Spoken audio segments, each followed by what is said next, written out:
दोस्तों 4 जून इलेक्शन के रिजल्ट आने वाले हैं और इस दिन स्टॉक मार्केट में क्या होगा, इस बात को लेकर सभी के मन में एक सवाल है। यही सवाल घूम रहा है कि उस दिन क्या होगा और काफ़ी लोग इसे अपॉर्चुनिटी की तरह भी देख रहे हैं कि हमें एक मौका मिलने वाला है अच्छा पैसा बनाने के लिए शेयर मार्केट में। क्योंकि हमारे देश के होम मिनिस्टर अमित शाह जी ने कहा है कि अगर आप स्टॉक मार्केट में बाइंग करना चाहते हैं तो 4 जून से पहले कर लें, यानी इलेक्शन के रिजल्ट आने से पहले आप बाई कर लें, क्योंकि उसके बाद मार्केट शूटअप करेगा। तो 6 जून के पहले आप बाय कर लेना, 4 जून के पहले वो शूटअप करेगा। यानी मार्केट में हमें एक बड़ी तेजी देखने को मिलेगी। अब देखिए, उनको लगता है, उनके हिसाब से 4 जून को फिर से बीजेपी सरकार आएगी, लेकिन ये गारंटी तो नहीं है कि बीजेपी सरकार ही आएगी, लेकिन किसी की भी सरकार आएगी, इससे स्टॉक मार्केट में क्यों प्रभाव पड़ेगा और इलेक्शन का रिजल्ट स्टॉक मार्केट के लिए इतना इम्पोर्टेंट क्यों है। तो चलिए इस टॉपिक पे हम अच्छे से चर्चा करेंगे और आपको समझाएंगे। इससे पहले एक छोटी सी रिक्वेस्ट है, जो लोग अभी चैनल को सब्सक्राइब नहीं किए हैं प्लीज़ सब्सक्राइब कर दें, इससे हमें छोटा सा आपका प्यार मिलता है और हमें मोटिवेशन मिलता है। तो चलिए वीडियो में अब आगे बढ़ते हैं। देखो, जो इसका मेन रीजन है, जो भी सरकार पावर में आती है वही सरकार तो बजट बनाती है, वही गवर्नमेंट इकोनॉमी पॉलिसी लाती है और भी काफ़ी पॉलिसी हैं जो गवर्नमेंट द्वारा लाई जाती हैं। अब देखिए, सरकार की ये सभी डिसीजन ये बिजनेस के लिए काफ़ी इंपॉर्टेंट होते हैं और इससे बिजनेस का जो प्रॉफिट होता है वो बढ़ भी सकता है और घट भी सकता है। और जब कोई बिजनेस का प्रॉफिट बढ़ता है या घटता है तो इससे उसका असर शेयर प्राइस पे भी पड़ता है। इसलिए इलेक्शन में जो रिजल्ट्स होते हैं वो स्टॉक मार्केट के लिए काफ़ी इम्पोर्टेंट होते हैं। अब सबसे बड़ा सवाल, अगर 4 जून को बीजेपी की गवर्नमेंट दोबारा से बनती है तो इससे हमें स्टॉक मार्केट में क्या प्रभाव देखने को मिल सकता है, या कांग्रेस की सरकार या फिर किसी और पार्टी की सरकार बनती है तो उससे हमें स्टॉक मार्केट में क्या तेजी देखने को या क्या प्रभाव देखने को मिल सकता है। ये सब कुछ हम इस वीडियो में जानेंगे। इससे पहले ये जान लेते हैं, इलेक्शन आज पहली बार नहीं हो रहा है, इससे पहले कई बार हो चुका है और उन इलेक्शन के रिजल्ट और स्टॉक मार्केट में क्या प्रभाव पड़ा है हम उसको एक बार देख लेते हैं। क्योंकि पहले ये समझना बहुत ही जरूरी है, क्योंकि सभी लोग ये बोल रहे हैं कि रिजल्ट आने के बाद मार्केट में काफ़ी तेजी देखने को मिलेगी, लेकिन ये कोई नहीं बता रहा है कि तेजी क्यों देखने को मिलेगी, इसका रीजन क्या हो सकता है और मार्केट में क्यों देखने को मिलेगी। तो सबसे पहले 2004 में बीजेपी सरकार गिरकर कांग्रेस की सरकार आई थी, इसलिए रिजल्ट आने के एक दिन के अंदर ही स्टॉक मार्केट में 7.8% की गिरावट देखने को मिली थी और एक महीने के अंदर लगभग हमें 12% से भी ज़्यादा गिरावट देखने को मिली, जिसका सबसे बड़ा रीज़न था कि ये जो रिजल्ट आए थे,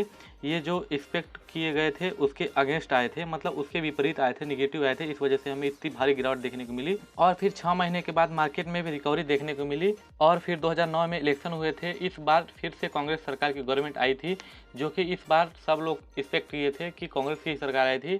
इसकी वजह से रिजल्ट आने के बाद मार्केट में 17% से ज़्यादा तेज़ी देखने को मिली और फिर एक महीने के अंदर मार्केट में 23% से भी ज़्यादा तेज़ी देखने को मिली। और अगर हम 6 महीने की बात करें तो मार्केट में ओवरऑल 37% तक मार्केट बढ़कर ट्रेड कर रहा था। और इसके बाद आता है 2014 के इलेक्शन। इस टाइम पर कुछ क्लियर नहीं था कि किस पार्टी की गवर्नमेंट बनेगी और इस वजह से मार्केट के लिए ज़्यादा एक्सपेक्ट कोई नहीं किया था कि मार्केट में कितना बड़ा मूव आएगा। और आप सबको पता है बीजेपी ने इलेक्शन को जीत लिया था और 2014 के इलेक्शन के रिजल्ट आने के एक दिन में मार्केट में केवल 1.12% ही बढ़ा। एक महीने में मार्केट केवल 4% बढ़ा और 6 महीने में मार्केट केवल 16% ही बढ़ा था।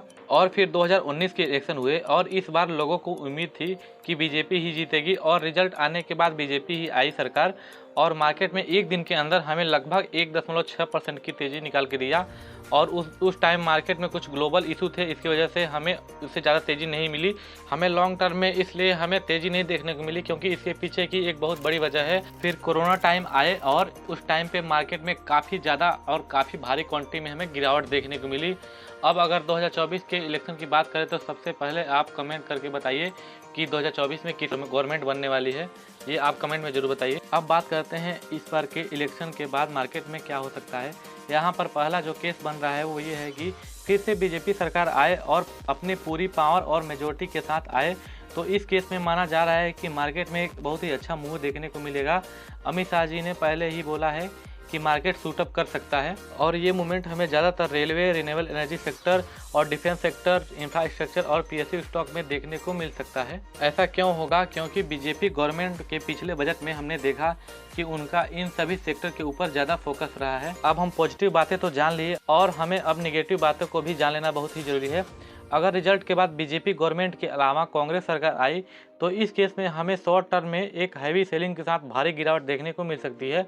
मार्केट रिजल्ट्स के दिन गिर सकते हैं, लेकिन लॉन्ग टर्म के लिए वही सेम सेक्टर हमें अच्छा परफॉर्मेंस करते हुए दिखाई देंगे। अब मान लीजिए कांग्रेस की सरकार आई तो ये मार्केट के लिए एक बड़ा सरप्राइज होगा, जिस वजह से FIIs DIS सेल कर सकते हैं और मार्केट में उस दिन बहुत ज़्यादा गिरावट देखने को मिल सकती है, क्योंकि ऑटोमेटिक बाइंग एंड सेलिंग करते हैं FI एवं DIs। अब अगर बीजेपी सरकार आई तो मार्केट में तेज़ी से बढ़ने का चांस है, और अगर कांग्रेस सरकार आई तो मार्केट में शॉर्ट टर्म में हमें भारी सेलिंग देखने को मिल सकती है। इनके पीछे की वजह ये नहीं कि कोई गवर्नमेंट अच्छी है और कोई गवर्नमेंट खराब है, क्योंकि जब कोई भी नई गवर्नमेंट आती है तो उनके पॉलिसी और बजट भी अलग और उनके हिसाब से होते हैं। इसलिए बीजेपी के अलावा किसी की गवर्नमेंट आती है तो मार्केट गिरने का चांस ज़्यादा होता है। इतना तो आप सबको क्लियर समझ में आ गया होगा। तो देखिए, इन केस में हमें क्या करना चाहिए। क्या अपने पोर्टफोलियो को बेच देना चाहिए जो हमने शेयर खरीद के रखा है, या फिर अभी और बाइंग करना चाहिए। अब देखिए, जिसका विजन है लॉन्ग टर्म के लिए उनको बिल्कुल भी डरना नहीं चाहिए, उन्हें होल्ड करना चाहिए, क्योंकि सरकार कोई भी है उससे ज़्यादा इफेक्ट नहीं पड़ेगा। हाँ, शॉर्ट टर्म के लिए हमें दिक्कत होगी, लेकिन आप बिल्कुल सेफ चलना चाहते हैं, बिल्कुल भी रिस्क नहीं लेना चाहते, तो आप अपने पोर्टफोलियो में से आप प्रॉफिट बुक कर सकते हैं। ये बाय सेल का रिकमेंडेशन नहीं है, ये केवल एजुकेशन पर्पज़ के लिए मैं बता रहा हूँ। यहाँ पर सवाल है कि आप अपने शेयर को बेच देते हैं और इलेक्शन के रिजल्ट के बाद शेयर के प्राइस बढ़ जाते हैं, तो हमें उसी शेयर को हमें महंगे दाम में खरीदना पड़ सकता है। और यहाँ पर फ़ायदा क्या है कि शेयर नीचे गिर जाते हैं तो हमें उसको कम पैसे में खरीदने का एक मौका मिल जाएगा। लेकिन अगर आपको लगता है कि बीजेपी सरकार फिर से आएगी और आपने जो शेयर खरीदा है वो लॉन्ग टर्म के विजन से खरीदा है, तो आप उस शेयर को पेशेंस के साथ होल्ड रखें, क्योंकि वो आपका शेयर फिर से वही परफॉर्मेंस देगा जो इस टाइम इलेक्शन से पहले दे रहा है। तो दोस्तों, हमें आशा है कि आपको इस वीडियो से काफ़ी हेल्प मिली होगी। तो दोस्तों, वीडियो को यहीं पे एंड करते हैं।